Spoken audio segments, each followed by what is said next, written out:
అందరికి శుభోదయం. జూన్ 3, 2024 మదనపల్లి మాట సంబంధించిన దిగుమతి సమాచారం. ఇప్పుడు పలు మండల మేసరులతో మరియు జీపీఆర్ మండి అధినేత వెంకటేశ్వర ఫోన్లో మాట్లాడడం జరిగింది. వారు ఇచ్చిన సమాచారం ఒకసారి బేరీ వేస్తే క్రోడీకరిస్తే మదనపల్లి మార్కెట్లో తొలిసారి వేలంపాట ఆరంభమయ్యే భాగ్యలక్ష్మి మండి తీసుకుంటే భాగ్యలక్ష్మి మండి నిన్నట్లాగా వచ్చింది. జీపీఆర్ మండి కూడా నేటితో పోలిసి వాళ్ళు తగ్గింది. ఇక Malik, NSR, JBT, MDN, RUBR, JNT, SLV, MMD ఇటువైపు తీసుకుంటే ఒక 2-3 మండీలు మాత్రం రేటుతో పోలిసి పెరిగింది. మరికొన్ని మండీలు రేటు పోలిసి తగ్గింది. ఇంకొన్ని మంది ఇంచుమించు అలాగే వచ్చింది. ఇక అటువైపు తీసుకుంటే కూడా టీవీఎస్, సిఎంఎస్, మోరెడ్డి, కేకేజే ఇటువైపు తీసుకుంటే కేవలం ఒక 2 మండీలు మాత్రం పెరిగింది. మరికొన్ని మండీలకు ఇంచుమించు రేట్లాగా వచ్చింది, కొన్ని మంది తగ్గింది.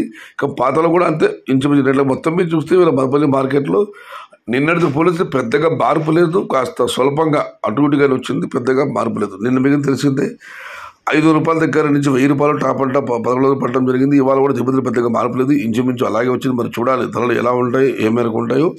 ఇది ఈరోజు మదనపల్లి మాట సంబంధించిన దిగుమతి సమాచారం.